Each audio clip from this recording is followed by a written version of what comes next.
मैं Vijay Rawal, music teacher, career point Gurukul. फिर से मैं हाजिर हूँ आपके सामने एक अच्छा सा प्यारा सा लेसन लेके। और आज हम सीखने वाले हैं सिंथेसाइजर। और जो फंडा आज हम बताने वाले हैं, इससे आप चाहे घर पे कैसियो सीखें, छोटा कैसियो जो होता है, या आप ये सिंथेसाइजर सीखें, या आप घर पे हारमोनियम सीखें, पियानिका सीखें, इससे रिलेटेड जितने भी इंस्ट्रूमेंट्स हैं जिनमें ये कीज़ होती है आप सीख सकते हैं। और एक बहुत ही कम समय का एक लेसन हम आपके लिए तैयार करके लाए। और जैसा कि हमने पिछली क्लास में कहा था कि सुर क्या है, सात सुर क्या है, कैसे वेस्टर्न में ये सुर सी डी ई एफ जी हो जाते हैं, और इंडियन क्लासिकल म्यूज़िक में कैसे ये कोमल सुर होते हैं, तीव्र सुर होते हैं, शुद्ध सुर होते हैं। तो थोड़ा सा हम इसको जानेंगे और थोड़ा सा हम इसको बोर्ड पे समझेंगे कि ये सात सुर क्या है। और कोशिश रहेगी कि बहुत थोड़ा सा कम समय हम लें और पहले हम आपको थोड़ा सा एक क्लियर कर दें कि सुर क्या है, फिर हम आपकी प्रैक्टिकल क्लास लेते हैं। हेलो स्टूडेंट्स, जैसा कि मैंने आपसे कहा था कि किसी भी इंस्ट्रूमेंट को सीखने के लिए सुर क्या है हम इसकी समझ हो, तो हमने छोटा सा कुछ तैयार किया है यहाँ कम से कम समय में किस तरीके से आपको सुर की नॉलेज दे पाए। इंडियन क्लासिकल म्यूजिक में कैसे होता है, वेस्टर्न में कैसे होता है, थोड़ा सा आप समझिए, कोशिश करिए, समझ में आएगा आपको। देखिए इस तरफ हमने लिखा हुआ है शुद्ध सुर। ये इंडियन क्लासिकल म्यूजिक के हिसाब से है, ये हमारा वेस्टर्न के हिसाब से। तो आप इधर देखिए, इंडियन क्लासिकल म्यूजिक में जैसा कि हम सुनते हैं कि सात शुद्ध सुर होते हैं, सात सुर होते हैं। तो सात सुर कौन कौन से होते हैं? सुर तो टोटल 12 होते हैं। सात सुर से लगभग कोई गाना बजता है और हम उसको बजा पाएंगे, साथ ही उसको यूज करेंगे। ये सात सुर जो हम सुनते हैं शुद्ध सुर। तो इनके साथ ये भी होते हैं, 4 कोमल सुर होते हैं, एक तीव्र सुर होता है, और ये टोटल मिला के 12 सुर होते हैं। तब जाके ये संगीत के काम आते हैं 12 सुर। और आप देखिए कि सात सुर शुद्ध, ये लिखा हुआ है शुद्ध सुर, सा रे ग म ध नि, ये सात शुद्ध सुर है। इनकी पहचान यही होती है कि इनका कोई मान नहीं होता। जब हम सॉन्ग लिखते हैं तो उस सॉन्ग में अगर मान लीजिए जैसे रे है, तो रे 2 है हमारे पास, रे शुद्ध है, रे कोमल है। ग देखिए आप, ग 2 है, ग शुद्ध है, ग कोमल है, म हमारे पास 2 है, एक शुद्ध है, एक तीव्र है। तो जब हम सॉन्ग लिखते हैं और उनका यूज करते हैं, तो ये यूज करते वक्त हम कैसे पता लगा पाएंगे कि रे कौन सा है, शुद्ध है या ये कोमल है? तो इस तरीके से आप देखिए ये सात शुद्ध सुर जिनका कोई मालूम नहीं है, इनको देखिए आप बिल्कुल नेचुरल है, कोई मालूम नहीं। ठीक, इधर हम आते हैं कोमल सुर में। ये जो कोमल सुर, ये कोमल सुर 4। तो ये हमारे पास देखिए रे ग ध नि, ये कोमल सुर। और ये कोमल सुर का मतलब यहाँ भी ये होता है कि जो रे शुद्ध है सुर उससे थोड़ा सा नीचे, इसलिए हम इसको कोमल सुर कहते हैं। इसी तरीके से हमारे पास 4 सुर से जो कोमल होते हैं, जैसे रे ग ध नि। और सॉन्ग लिखते वक्त हम इसको पहचाने कैसे, या हम इसको लिखे कैसे कि ये कोमल है शुद्ध है? तो आप इधर देखिए, इनका मार्क होता है अंडरलाइन। उस सुर के नीचे अगर अंडरलाइन है तो आप समझ लीजिए कि वो कोमल सुर है, अगर अंडरलाइन नहीं है तो समझ लीजिए कि वो शुद्ध सुर है। इसी तरीके से हमारे पास एक सुर ऐसा भी होता है जो तीव्र होता है। कोमल तो थोड़ा सा सॉफ्ट, थोड़ा सा नीचे वाला, और शुद्ध जो तीव्र होता है वो थोड़ा सा शार्प होता है, थोड़ा सा तेज सुर होता है, तो वो उससे बड़ा होता है। यानी कि जैसे हमारे पास म है तो म का तीव्र होगा तो वर्ष के बाद आएगा। अगर तो कोमल सुर होगा तो पहले आएगा, और अगर शुद्ध होगा तो बाद में आएगा। तो म का शुद्ध है हमारे लिए, ये म शुद्ध है। इसका अगर हम हमारे पास तीव्र एक ही होते तो ये म के बाद लगेगा, और ये सब मतलब तेज होगा। और इसका मार्ग है इसके सर के ऊपर ऐसे एक खड़ी सी लाइन होगी। अगर ये कहीं लगे तो समझ जाएंगे कि ये म शुद्ध है। तो इस तरीके से हमने आपको बताया कि ये शुद्ध, कोमल और तीव्र ये मिला के 12 नोट होते हैं। इसी तरीके से हम वेस्टर्न म्यूजिक में आते हैं, इंस्ट्रूमेंट को सीखते हैं, गिटार सीखे, कीबोर्ड सीखे। तो अधिकतर आपने सुना होगा कि ई कोड लगाओ, बी कोड लगाओ, सी कोड लगाओ, या ई नोट, बी नोट, इस तरीके से। तो इधर आप देखिए कि ये वेस्टर्न के नोट्स हैं, और ये भी टोटल 12 ही होते मार्किंग अलग हो गई है, ध्यान से समझते हैं। आप देखिए ये स्टार्ट होता है सी से, सी के दो नोट होते हैं, सी और सी शार्प। अब ये सी जैसा मैंने बताया कि आप उसको पहचान कैसे करेंगे, तो अगर उसके कोई इसमें कोई भी मार्क नहीं है तो वो नेचुरल नोट है, अगर मार्क है ये इस तरह का तो ये सी शार्प, तो वो नोट शार्प हो गया, इसी को तेज।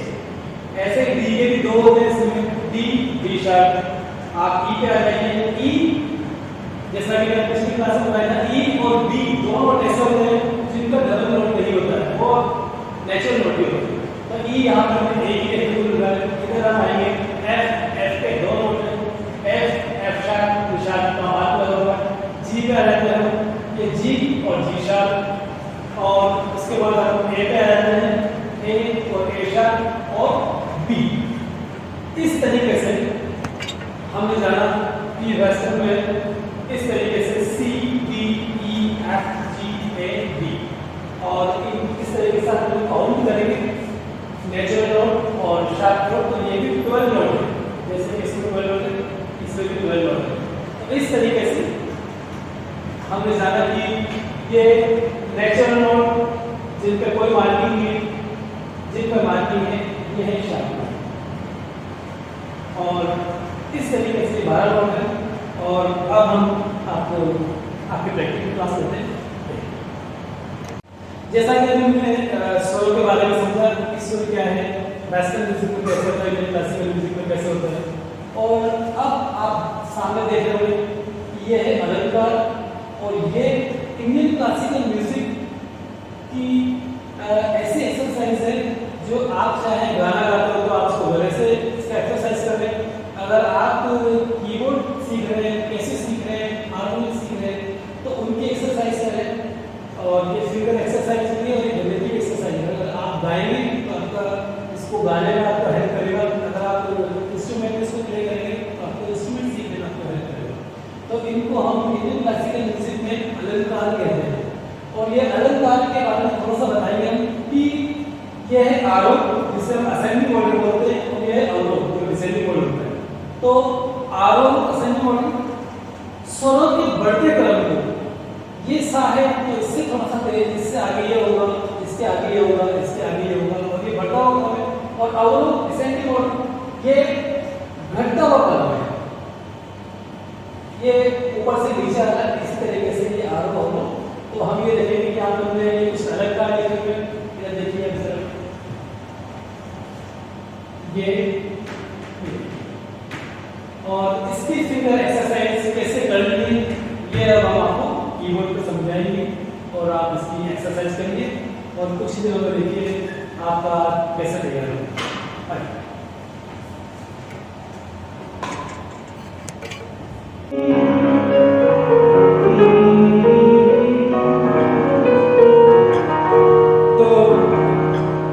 जैसा कि हमने अभी बोर्ड पर अलंकार के बारे में जाना कि अलंकार क्या चीज़ है और अलंकार क्यों ज़रूरी है, तो ये जो अलंकार है जब हम कीबोर्ड पे बजाते हैं या हम सिंथेसाइजर पे, ये जो हमारा हारमोनियम है, इन पे बजाते हैं, तो हमें ये तभी बजाना आता है जब हम इसकी एक्सरसाइज करते हैं।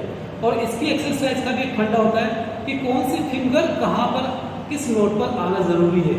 अगर ये मालूम होगा तो ही वो एक्सरसाइज सही होगी और सही उसमें चलेगी, वरना फिर ये सीखना बेकार हो जाएगा। तो आपको ये मालूम होना चाहिए कि किस सुर पे कौन सी फिंगर आना जरूरी है। तो आप थोड़ा सा इस तरफ नोट करें, सा रे गा मा पा धा नी सा, ये हमें इसमें दे रखा है और हमें किस फिंगर से कौन सा नोट बजाना है इसको थोड़ा सा अच्छे से देखें कि ये कीबोर्ड है पूरा, और जो फर्स्ट यहाँ से स्टार्ट होता है, यहाँ से अगर आप 12 नोट काउंट करेंगे तो ये ऑक्टिव होती है। इस तरीके से इसमें कई सारी ऑक्टिव होती है और 12 नोट का जो एक ग्रुप होता है वो ऑक्टिव कहलाता है। और यहाँ पर हम मिडिल ऑक्टिव का आपको सिखा रहे हैं, तो आप देखिए कि ये दो नोट एक जैसे हैं जो पास पास है, उसके बाद ये गैप है बड़ा सा, और फिर से 3 नोट हैं जो तीनों पास पास हैं, फिर से गैप है, यहाँ ऑक्टिव फिनिश होती है। अब आप देखिए कि सा फर्स्ट फिंगर आएगी, रे सेकंड फिंगर आएगी, ग थम आएगा, म फर्स्ट फिंगर, प सेकंड फिंगर, ध थर्ड फिंगर और फिर नीचे नी थम आ गया और फिर फर्स्ट फिंगर सा नेक्स्ट ऑक्टेव आ गया। तो फिर से देखिए, फर्स्ट फिंगर सेकंड फिंगर थम, first finger second finger third finger थम, फिर फर्स्ट फिंगर। ये हमारा असेंडिंग ऑर्डर था जिसे हम आरोह कहते हैं। और इसी तरीके से हम जब अवरोह आएंगे डिसेंडिंग ऑर्डर, तो वो भी सेम फिंगर्स थोड़ा ध्यान रखिएगा। फर्स्ट फिंगर यहाँ पर थम था और यहाँ फिर थर्ड फिंगर थी, फिर सेकंड फिंगर थी, फिर फर्स्ट फिंगर थी, फिर थम और सेकंड फिंगर और फर्स्ट फिंगर। इस तरीके से ये आप देखिए कि नीचे के नोट है तो यहाँ थम आ जाएगा, आपको शायद दिखेगा भी, ये देखिए, और ऊपर के फिंगर्स का आपकी ये फिंगर्स काम करेंगे। तो आप ये देखिए कि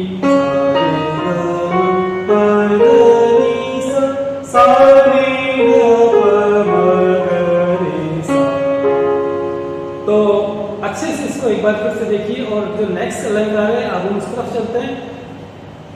नेक्स्ट अलंकार पहला था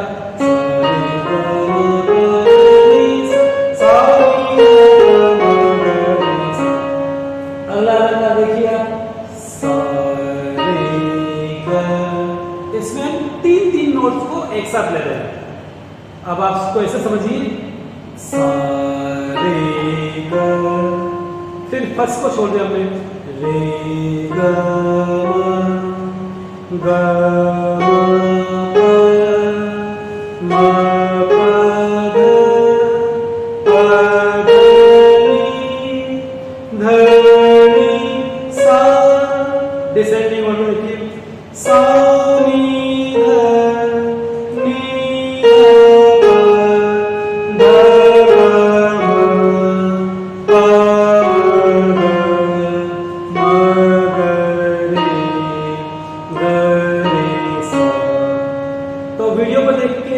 देख लीजिएगा कि कौन सा नोट पे कौन सी फिंगर आ रही है। ये बहुत ज़रूरी है। इस वीडियो को आप स्लो करके भी देख सकते हैं कि कौन सी फिंगर कहाँ आ रही है। तो आप एक बार फिर से, ये तीन तीन के नोट है, तो अगर आपको ऐसे समझ नहीं आया तो हम ऐसे भी आपको एक बार समझाएंगे कि आप इसको ऐसे देखिए, 1 2 3, 1 को छोड़ देंगे, 2 3 4।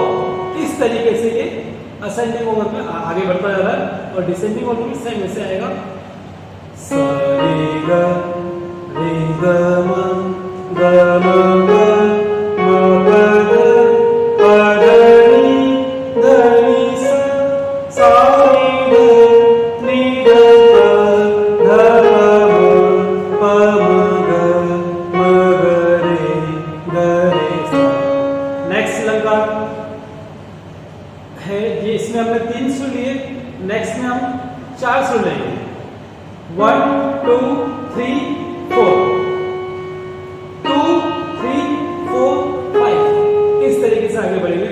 सा रे ग म, फिंगर का ध्यान रखें, सा रे ग म रे ग म प ग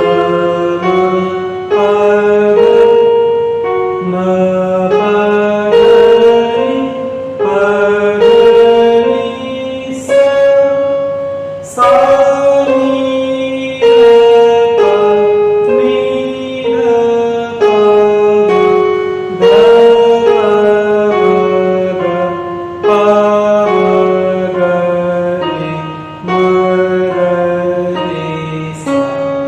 सा रे ग म